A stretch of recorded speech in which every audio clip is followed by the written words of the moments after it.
I, 25-year-old male, have been in a relationship with my now fiancée, Sarah, 22-year-old female, for 3 years. I work in the sales department. I make good money.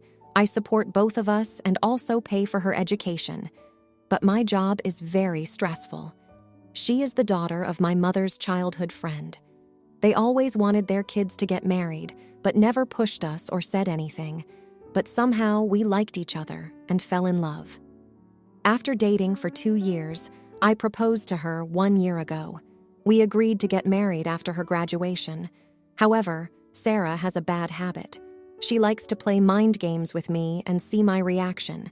If she doesn't like the reaction, she gets angry or sad.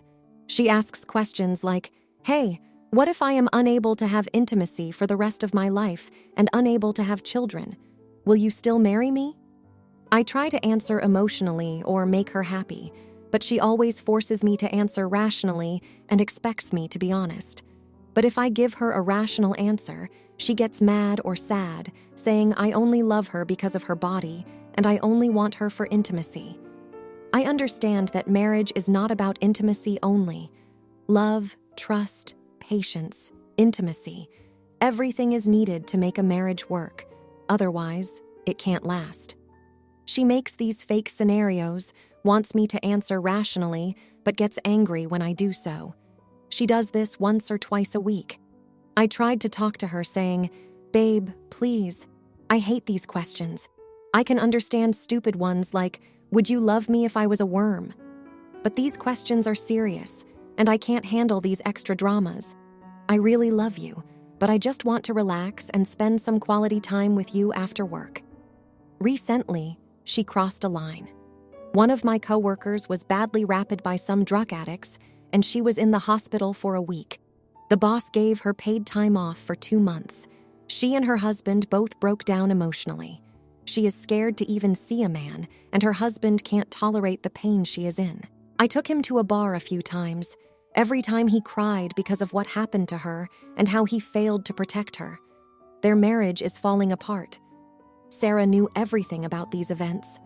So a few days ago, after I came back from work and was relaxing on the sofa, she came to me and out of nowhere brought up my coworker's story and asked me, "Babe, will you still love me if I get wrapped and unable to come close to you for years? Will you still love me?" My answer was yes, I will be there for you. But she kept pushing, like what if they made me pregnant? What if they injured my private parts? I was getting more and more annoyed and angry because rap is one of the biggest tragedies that can happen to a woman. The horror and terror of it are impossible for a person to imagine. For her partner, it is also horrifying and extremely depressing to see her in such a vulnerable state. But she somehow created this scenario and wants me to give her a rational answer. But I can't, because I never experienced such horror, and I never want to be in that position, and I honestly don't know how I would handle the situation. But she kept testing my patience. After that, I said I was done. I took off my engagement ring and said, "I am done with you.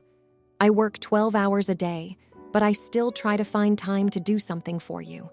I try to buy you flowers, take you out on dates, try to buy everything you ask, cook for you often, and do everything I can to make you happy. All I asked for in return is peace and positive energy. I can't take these games anymore, and I can't apologize every time for some fake scenario you created in your head. I can't handle that extra stress." I walked out of my house. She kept screaming at me and crying loudly. I am currently staying at my mom's home. She kept calling me and texting me. I didn't answer. I honestly can't handle her right now. I am tired, stressed, angry, and depressed all at once. Am I the jerk for breaking up the engagement for this reason? Edit. Thank you guys for all of your kind words. I will keep it in mind moving forward. There will be a family meeting with her family tomorrow. She won't be there, but I want to talk to her family. Her mom and her father already talked to me and apologized and reassured me they will support my decision if I decided to break up.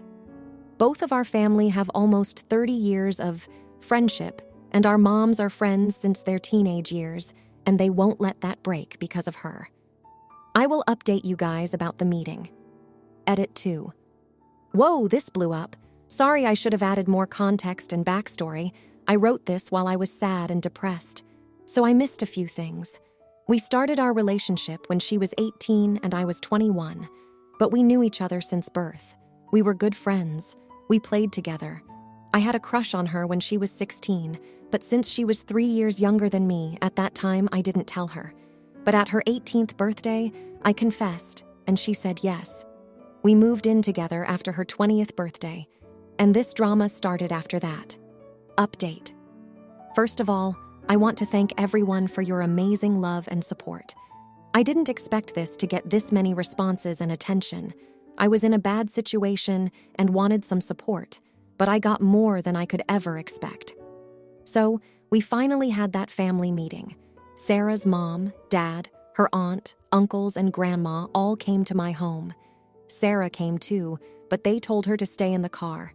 We had a long discussion.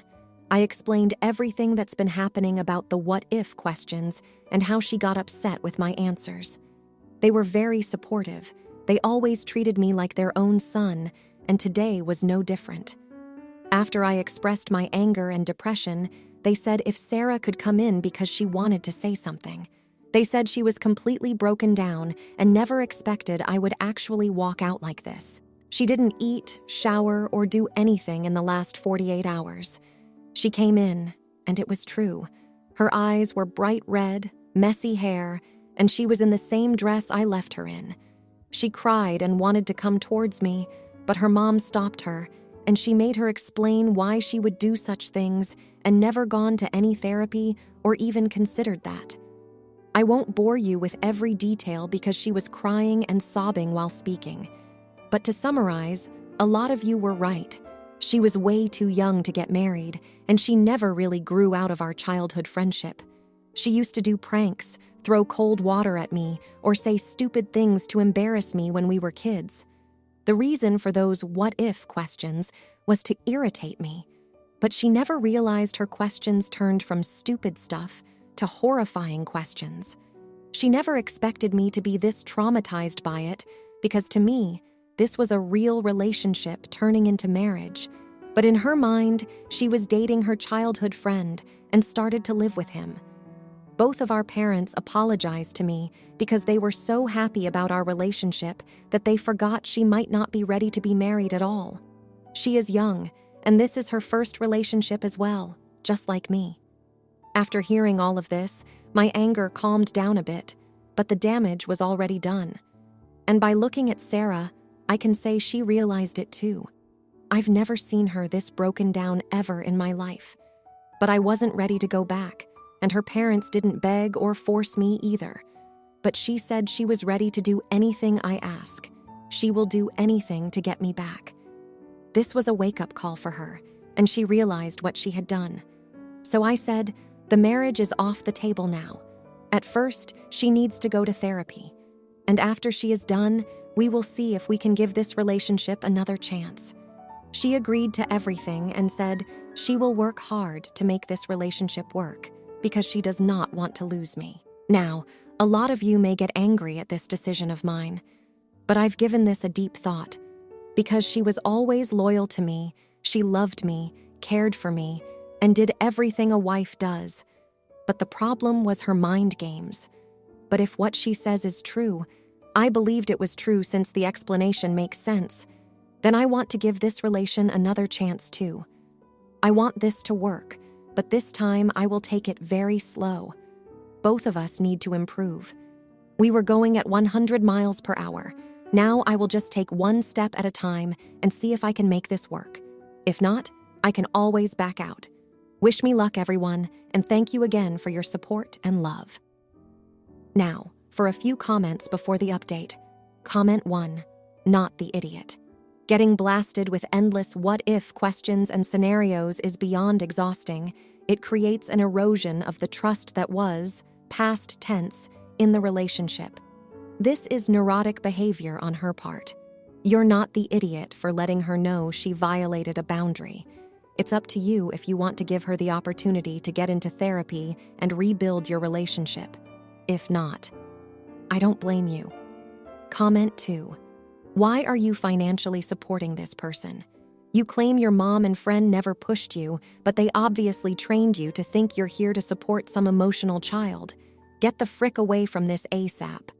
Now, for the update. A lot has happened since I last shared my story, and I'm here to fill you in on the latest developments. The past few days have been a whirlwind of emotions and tough conversations, and I'm still trying to process everything.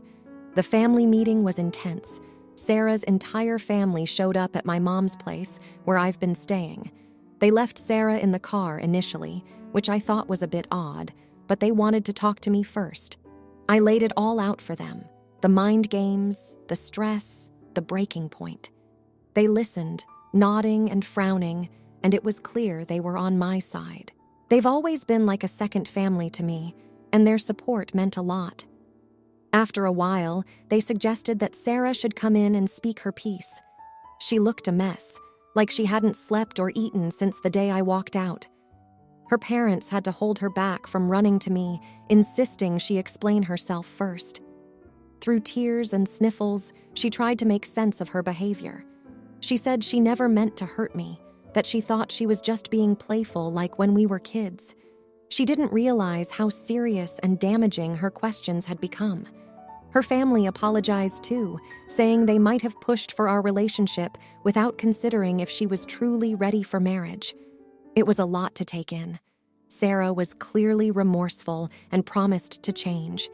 She said she'd go to therapy, do whatever it took to fix things between us. I was torn.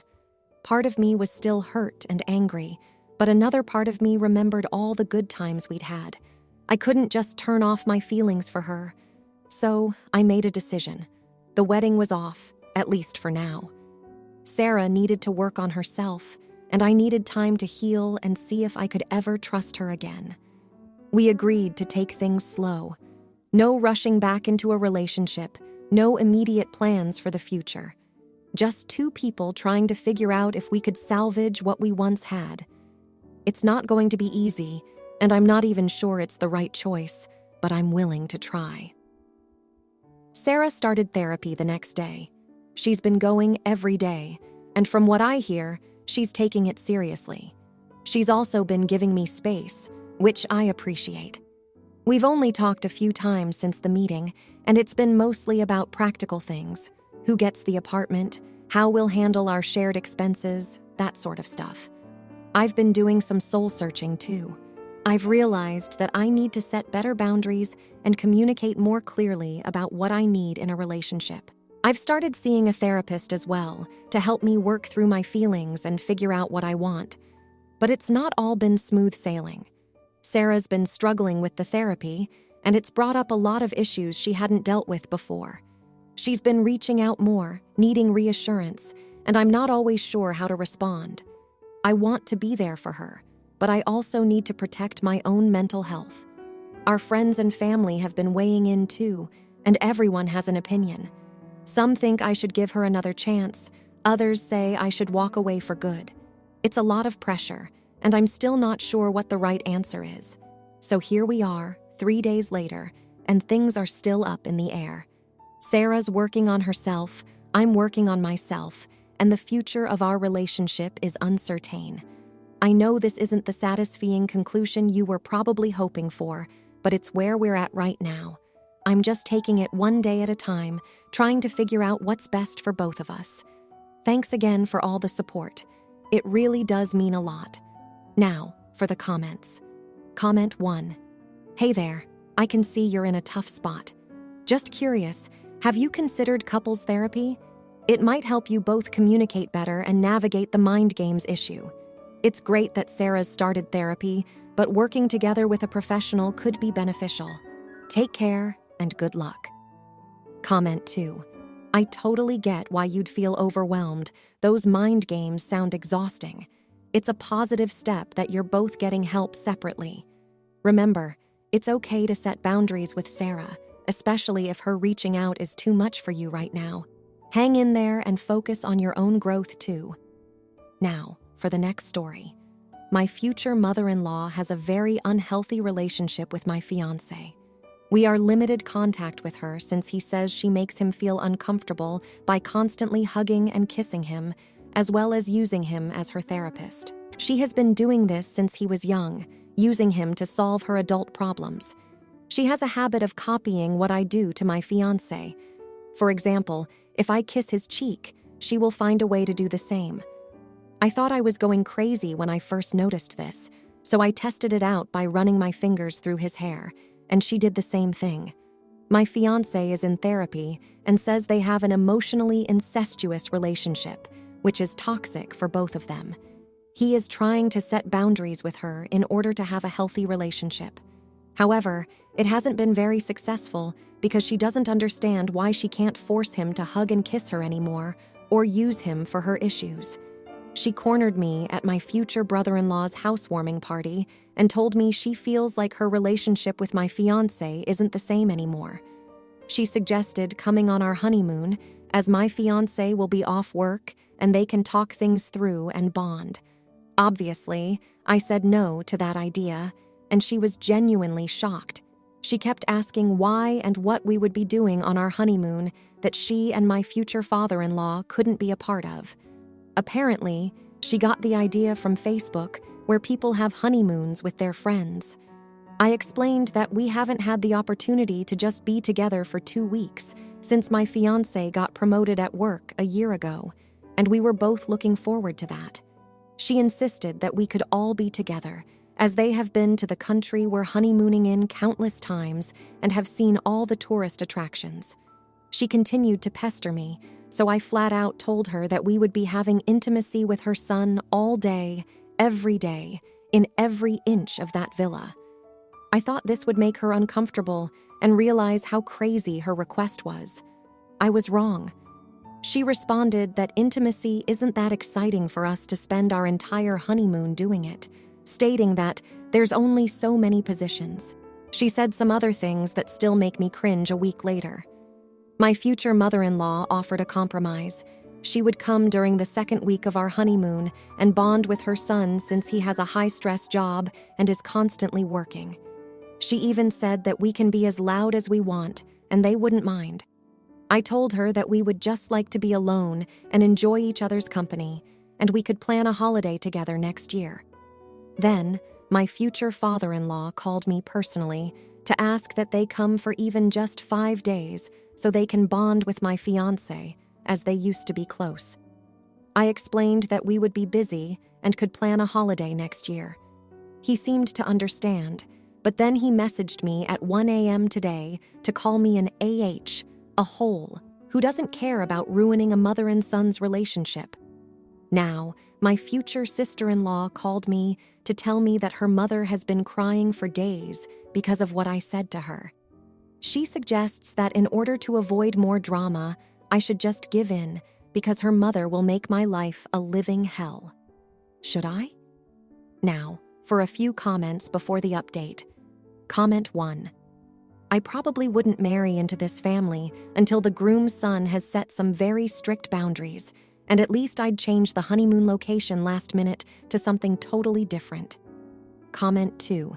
You are not the idiot. No is a complete sentence. It's completely wackadoo for her to invite herself to your honeymoon. Now, for the update. Thanks to everyone who read my last post. It's been a wild couple of weeks since then, and a lot has happened. I never expected things to escalate the way they did, but here we are. After the whole honeymoon conversation, things seemed to quiet down for a bit. My fiancé and I thought maybe his mom had finally gotten the message and was backing off. We were wrong. It started with small things, like her calling him at odd hours to chat about her day or asking for his help with tasks she could easily do herself. It was clear she was trying to reinsert herself into his life in any way possible. Then, one evening, my fiancé came home from work looking really stressed. He told me that his mom had shown up at his office unannounced. She had brought lunch and wanted to eat with him, but he was in the middle of an important meeting. He had to ask her to leave, which didn't go over well. She caused a scene, crying and saying that he didn't love her anymore. His coworkers saw everything, and he was mortified. We decided it was time to have a serious talk with her. We invited her over for dinner, hoping that a calm, private setting would help. The dinner started off okay, but as soon as we brought up the topic of boundaries, she broke down. She accused us of pushing her out of her son's life and said that I was stealing him from her. She even went as far as to say that she had always been the #1 woman in his life and that I was just a temporary phase. My fiancé tried to explain that while he loved her, he needed space to grow his relationship with me. She wasn't having any of it. She left our house in tears, and we were left feeling drained and unsure of what to do next. The next day, my fiancé's brother called him. He said that their mom was spreading rumors about me to the rest of the family, saying that I was controlling and manipulative. She had even convinced some relatives that I was the reason my fiancé was distancing himself from her. This was frustrating because it was so far from the truth, and it was causing a rift in the family. At the same time, my fiancé's therapy sessions were becoming more intense. He was starting to uncover just how much his mom's behavior had affected him over the years. He was struggling with guilt for setting boundaries and sadness for the relationship he wished he could have with her. It was a tough process, but he was committed to working through it. Then, something unexpected happened. My fiancé's sister reached out to me. She said she had been thinking a lot about what was going on and realized that her mom's behavior wasn't normal. She apologized for not seeing it sooner and offered to support us in any way she could. It was a relief to have someone else in the family on our side. But just when we thought we might be making progress, we received a letter in the mail.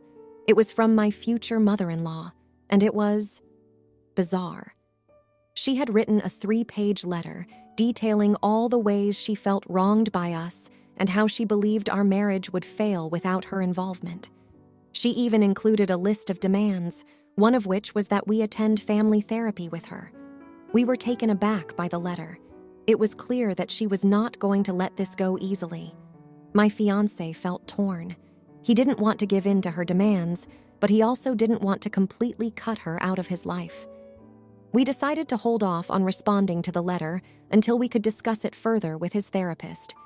In the meantime, we've been trying to focus on our relationship and the upcoming wedding. But it's hard not to feel like we're constantly looking over our shoulders, waiting for the next thing to happen. We've heard whispers of a family meeting being planned to discuss the situation, but we haven't been formally invited yet. It's a strange place to be in. We're trying to start our life together, but it feels like we're being pulled back at every turn. There's a lot of uncertainty about what the future holds, especially with his family. We're just hoping we can find a way to navigate this without too much more drama. But with the way things have been going, who knows what's going to happen next? Now for the comments. Comment 1. Oh man, this takes me back to when my ex's mom would tag along on our dates. It was like dating 2 people at once, super uncomfortable. Setting boundaries is tough but necessary. You're not the bad guy for wanting some space, especially on your honeymoon. Stick to your guns. Comment 2. Have you considered a family therapy session with just you, your fiancé, and his parents? It might help to have a neutral party explain why boundaries are healthy. Plus, it could be a safe space for your fiancé to express how this affects him too. Worth a shot before the wedding stress hits. If you liked this video, you'll probably like these too. Also, while you're here, please consider subscribing. It's your support that keeps this channel alive and allows me to make better and longer videos. Have a great day.